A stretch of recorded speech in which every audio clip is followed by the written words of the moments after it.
Baik, Assalamualaikum warahmatullahi wabarakatuh. Yang terhormat Kepala Yayasan Pesantren Zainul Hasan Genggong, Kiai Haji Muhammad Hasan Mutawakil Allah SHMM, dan yang saya hormati Ketua Rektor Universitas Zainul Hasan Genggong, Pak Abdul Aziz Wahab, dan yang saya hormati kepada Ustadz Solihin selaku dosen pengampu perbandingan madhab, beserta teman-teman yang saya sayangi dan cintai. Saya, Siti Aminah, kelas PAI 6D, akan menjelaskan tentang ruang lingkup perbandingan madhab.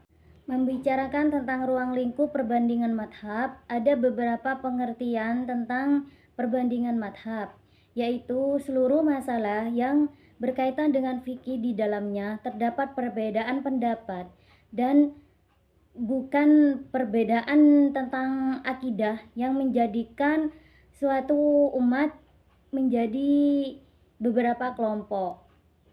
Perbandingan madhab itu sendiri dalam artian lain yaitu sebuah metode di mana dilakukan untuk membandingkan dan menganalisis perbedaan dan persoalan antara persamaan dan perbedaan madhab-madhab ya dalam agama tertentu. Maka permasalahan yang dibahas dalam ruang lingkup perbandingan madhab ini adalah hal-hal yang menjadi dasar pemikiran para ahli yang diperdebatkan dan menganalisa kekuatan dan kelemahan dalil-dalil yang kuat sehingga menyimpulkan dan memperoleh dalil yang sahih dan yang jelas pada dasarnya. Berikut adalah peta konsep atau gambaran yang meliputi ruang lingkup perbandingan madhab.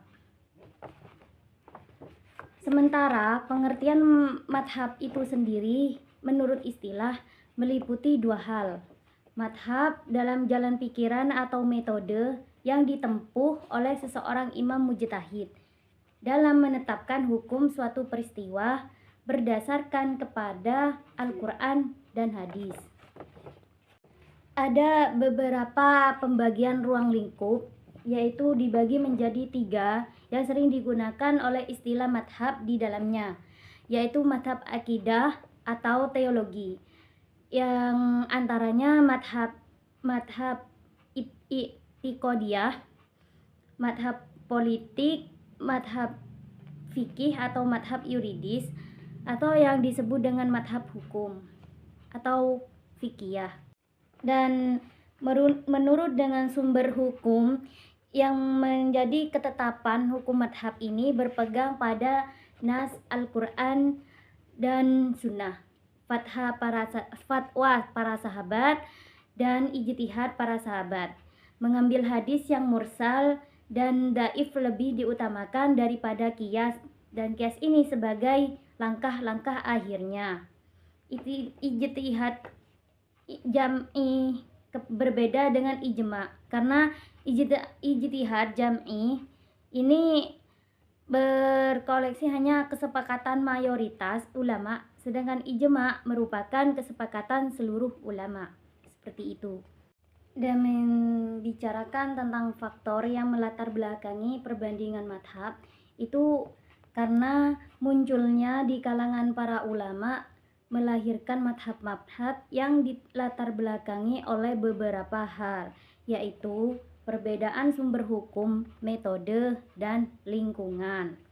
Metode yang digunakan untuk membandingkan dan menganalisis perbedaan atau persamaan antara madhab-madhab dalam agama tertentu, yaitu dengan pendekatan yang digunakan oleh para fuqaha yang mengidentifikasi perbedaan dalam pandangan hukum yang memerlukan klarifikasi. Sebab-sebab lain yang menjadi latar belakang perbedaan pendapat madhab dikarenakan perbedaan pendapat persepsi dalam usul fiqh dan fikih, serta perbedaan interpretasi atau penafsiran mujtahid. Sumber hukum adalah landasan utama yang digunakan oleh sistem hukum suatu negara untuk menciptakan, menginterpretasikan, dan menegakkan aturan hukum. Dengan sumber hukum yang dimiliki peran penting dalam mengatur perilaku individu dan masyarakat secara keseluruhan, serta dalam menjaga ketertiban dan keadilan dalam bermasyarakat. Seperti itu. Berikut adalah tujuan-tujuan dalam mempelajari ruang lingkup perbandingan madhab, yaitu dapat mengetahui dasar-dasar dan akidah yang bisa dijadikan sebagai pedoman hidup, terutama pada hukum, untuk menghapus pandangan yang sempit dalam pandangan hukum, menghindari sikap taklid, dan saling menimbulkan sikap menghargai dan mencari kebenaran. Dalam studi madhab itu dibagi beberapa imam. Ada 4 imam yang wajib kita ketahui, yaitu madhab Imam Hanafi, madhab Imam Hambali, madhab Imam Syafi'i, dan madhab Imam Maliki. Kenapa ada 4 madhab dalam Islam? Disebabkan adanya kemiripan cara berijtihadnya antara keempat madhab ini, yang dimana Khulafaur Rasyidin pernah berkata, Imam Syafi'i terutama, itu cara menghukumnya mirip sahabat Abu Bakar yang lebih hati-hati. Hukumnya orang bermadhab dan tidak bermadhab, yang wajib bagi umat Islam adalah mengikuti Allah dan Rasul-Nya. Namun tidak semua orang memahami petunjuk-petunjuk dalam kitab suci Al-Quran, karena tidak semua dari kita memahami bahasa Al-Quran, tetapi karena adanya ayat-ayat dan hadis yang memerlukan bahasa Al-Quran, analisis pengalaman yang untuk melakukan dibutuhkan banyak syarat. Madhab pada hakikatnya adalah pemahaman terhadap firman Allah dan hadis Rasulullah. Nah, pada saat seseorang mengikutinya, pada hakikatnya dia tidak mengikuti seseorang imam madhab itu sendiri, tapi niat mengikuti Allah dan Rasulnya sebagaimana dipahami oleh imam madhab itu sendiri.